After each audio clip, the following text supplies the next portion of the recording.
एक ब्राह्मण सूरज भगवान का भक्त था जो नहाता धोता कहानी और कथा कहता घर में रहता था।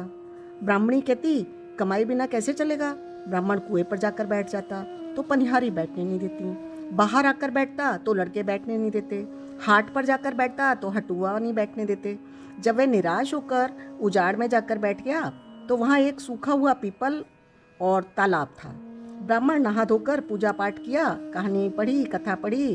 पढ़ते ही तालाब दूध से भर गया, सूखा हुआ पीपल हरा भरा हो गया। उनमें से सूरज नारायण भगवान बोले, मुट्ठू तुम मांगो। ब्राह्मण, मुट्ठू तुम मांगो। ब्राह्मण रोज पूजा करता था, लेकिन ये सुन सुनकर सूखने लगा कि सूखे पेड़ में से कौन बोलता है, दिखाई तो कोई देता नहीं। शाम होती ब्राह्मण घर चला जाता।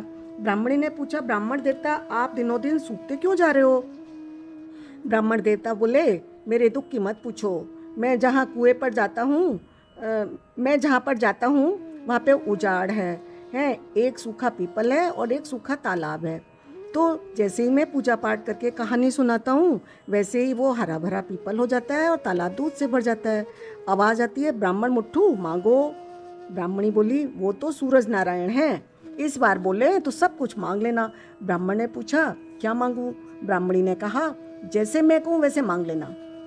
अन्न दो, धन दो, लाच दो, लक्ष्मी दो, सोने का अंबार दो, रूप का बखार दो, मोतियों का थाल दो, मोटे मोटे रोट दो, पालने में झूले बेटा दो, लावड़ा माई लक्ष्मी लक्ष्मी दो, कुलाई बहू दो, हाथी घोड़ा लाभ लश्कर नख मेले दो, 25 वर्ष जैसी मेरी काया, 16 वर्ष की ब्राह्मणी की काया, इतना सभी दे दो। दूसरे दिन सूरज भगवान ने ब्राह्मण से कहा, कुछ मांग लो। ब्राह्मण ने सब कुछ मांग लिया। सूरज भगवान बोले, देखने में तो भोला भाला लगता है, लेकिन सारा का सारा संसार मांग लिया इसने।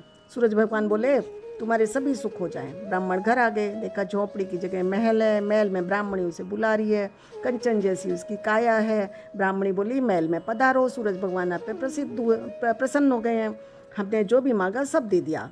तो ब्राह्मण बोला, इतने धन का क्या करोगे। ब्राह्मणी बोली, हम कुमारी कन्याओं का विवाह करेंगे, हवन करेंगे, समाज को भोजन कराएंगे। ब्राह्मण ने गांव में न्योता दिया, सबको भोजन करवाया, ब्राह्मणों को दक्षिणा दी, सभी ने भोजन करके सभी ब्राह्मण की जय जयकार करने लगे।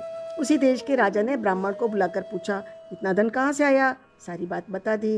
उसके तो राजा ने कहा, मेरे पुत्र नहीं है। तो उन्होंने कहा, आप सूरज भगवान की पूजा करो, पुत्र मांग लेना। तो राजा पे भी प्रसन्न हो गए सूरज भगवान, ब्राह्मण पे भी प्रसन्न हो गए। जैसे इन दोनों पे हुए वैसे सब पर प्रसन्न हो। फिर अगले एपिसोड में मिलते हैं, तब तक के लिए राधे राधे।